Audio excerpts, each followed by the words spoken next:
Have you ever tried to rip your own tooth out while crying in the bathroom at 3 a.m.? Of course you haven't. That's why I'm the health guru, not you. I have 3 people that are curious about knowing the things in my brain, and I will help them now if you don't mind.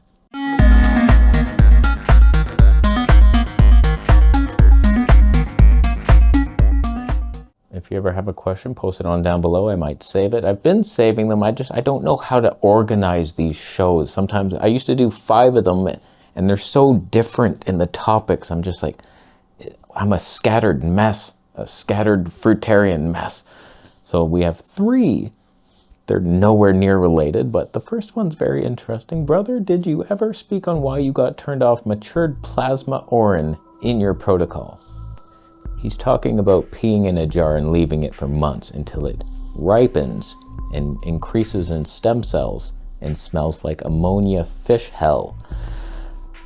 There's reasons why I no longer drink the mysterious waters. I'm not seeing it. I not only was feeling no benefits whatsoever, I became the freak who drinks his own pee. And the taste was never great. The aftertaste of a pee breath, man, that's not what you want to be around. It's not great. The only benefit I ever felt was that it would flush the gut, probably as a warning sign, where it's just like, what the hell is that? Oh my God, he drank it back in. Like, get rid of it. We know that urine tests for heavy metals. Like, that's how you test it. When we're trying to detox, you want to drink it back in. Like, it's hippie shit. I don't believe it anymore. It's one of those things where it's like, it's mystical. Wow, there's a fruitarian bodybuilder. He's not eating any protein. How's he doing that? Wow. I'm very easily drawn to magic. And it's like, wow, look at that. I thought we needed protein, and look, he's strong enough, and maybe he's lying, maybe he's dying inside. I don't know, but there's magic in this world, and I'm open to it. But urine is more like on the magic side instead of actual science that says, this is good. This is really good for you. Like, it's just we pee out waste. We can see it in the sediment. There's been people who have like fed their plants pee and then fed them the sediment part, and the sediment kills them like dead. It's bad news. Like, we detox out these poisons. You want to drink it back? I don't see it. I don't even want to risk it anymore, so I don't do it. And there we have that. I used to wash my hair in pee, smelled like cabbage. Like, why be that guy? Does it help you? Like, just ask yourself, truly, I've really noticed a difference. If you have, then cool, keep doing it. Don't listen to me. I haven't seen it. And it's gross. I remember watching a little podcast of urine drinkers, and they're all drinking it, and there was this one guy, he was like this for like the whole show. And I'm like, what's up with that guy? And he's like, eventually he spoke, and he's like, yeah, I got this swollen eye. And he was putting urine in it. It's like, that's probably why it's much worse now. It's like bad bacteria. You just conjunctivitis your ass up. Like, I don't think it's a thing. Yes, babies are bathing in it. There's potential magic to it. I want to be in that group where I just pee all over myself, but I'm not seeing it. Hey VP, some say silk is low vibration. Some say it's high vibe. Can you enlighten me, please? I made a video a while ago saying like cotton will kill you, and there's like these frequencies to clothes. I don't know if it's at all legit, but there was some studies done, and they measured the frequency of certain materials. I don't know how they did it, with what machine and what value that adds to our life. Probably none, but they said linen was highest and wool. Those are great little materials. I wear them both. Like, wool, you can't beat for warmth, and it breathes. Like, you can be wearing a wool sweater and it's like, I'm warm now, but I'm not too warm. It breathes with you. So it's like they're high vibe stuff, and then like organic cotton was okay, and then it just fell off a cliff to where it was lower than your human vibe, and then you're damaging your energy field. With polyester, like that was a bad one. All the rayon, you think, oh, bamboo, it's natural. No. Polyester, spandex, nylon, like all those things, no thank you. So I only wear cotton shirts, wool like 100% materials. In the Bible, it says never mix two strands together, different materials. So like my underwear, it's cotton and spandex. So like I've replaced most of my underwear with organic 100% cotton. I don't like them though. They're those like checkered ones and they don't stretch. It's not as fun to wear, but we're making the switch. And my pillowcases are all organic cotton, and I used to use silk. Now here's what I will say. I don't like the feel of my cotton bullshit pillow pads. They feel strange to me. I don't know, something off with it, whereas silk was magic. It was like pure heaven, slidey, slippery satin love. But it's from a worm. You're a vegan, right? Come on, we're on the same page here.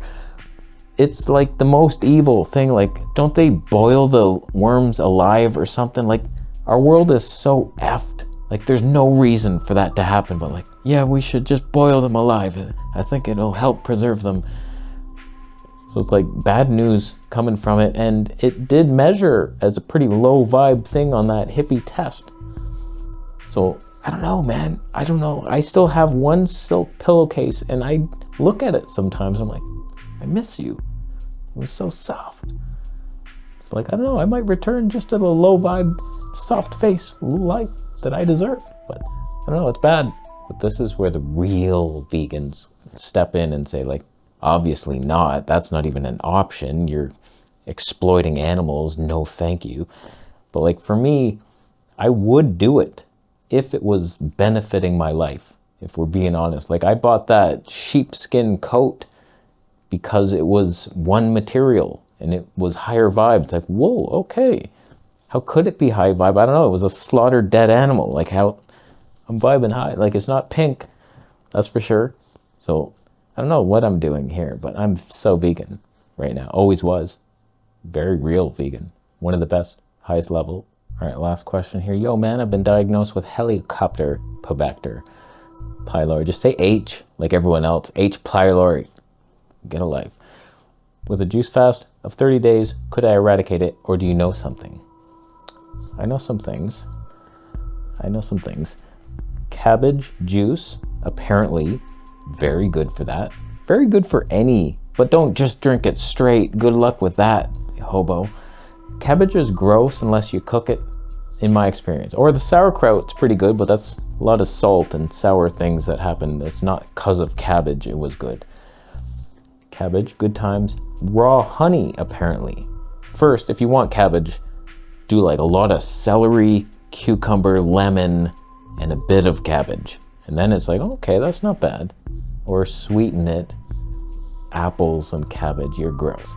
Apple, cabbage, lemon, ginger. Ginger gives me herpes, that's why I don't mention it very often. There's all kinds of witches remedies online you can find for this kind of stuff, but does it actually work? Like all those tooth remedies did nothing for my teeth. The clove oil, oil of oregano, oil pulling. I was doing that. I was desperate. It did nothing for me. And then you'll get comments from people like, I just oil pulled, it was gone in a day. It's like, good for you, asshole. Not for me. So it's like a lot of these little remedies online don't do a whole heck of a lot, but some of them do. Some of them do it.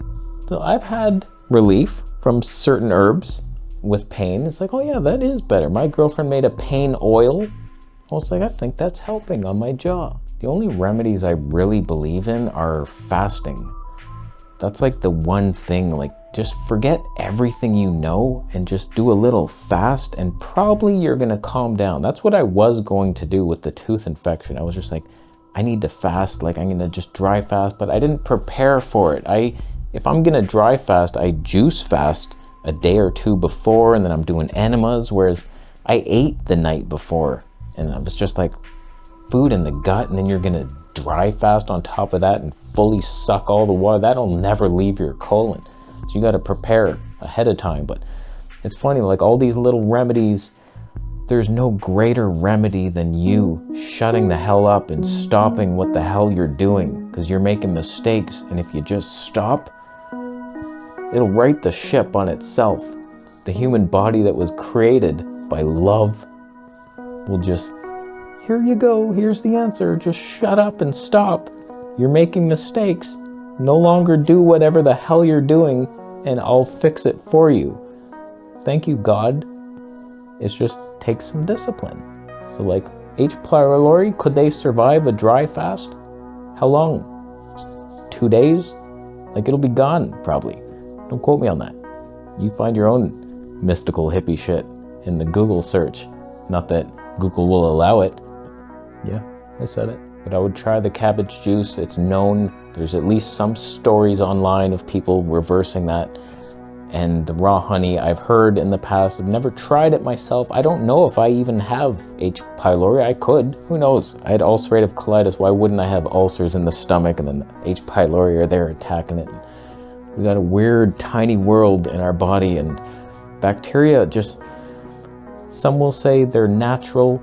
Bacteria, they're just fixing the problem. They're not the cause. They're the firemen at the scene. It's like, yeah, those firemen are going to end your life. They're not there with water. They're there eating the building. And then you get home, it's like, oh, the building's gone. What happened? The firemen took everything. They ransacked the place. All my gold. So it's like, you got to be careful with this bacteria stuff. Like, eliminate them if you can. Sometimes just infections, I'm not a fan of them. So like, we're still on antibiotics and I'm almost done. And then we rebuild from there on. But I've been saved several times by antibiotics. The bacteria, we're just finishing the job. The job is me, my life. And they were about to finish it. And I said, no, thanks. We're going to live. I helped you. Quite a bit, actually. We learned a lot together. So if you ever have questions, post them on down below. I might have the answer. Probably won't. But at least we'll have fun discussing it. I should do these live, technically. Then it's just questions flooding in and criticisms. And what the hell are you doing now? Why are you doing this? Just eat a balanced diet. You're banned. We have the fun back and forth. I'll leave. How you doing? You thumbing up the video? Thank you. That's nice. I mean, you're thumbing it down not because you hated my video. It's actually because you wear parachute material. It's not going to help you fall. Oh, that's your plan. I'm getting older now. I'm just going to wear parachute clothes so when I fall, the height is not enough. You have to fall from like off a building. And then even then, it's not going to like do much. And then your puffy ass walking down the street, you're going to get hated on by the teenagers, aren't you? So it's not worth it. Grow up. Donate Bitcoin instead. Subscribe for more, man.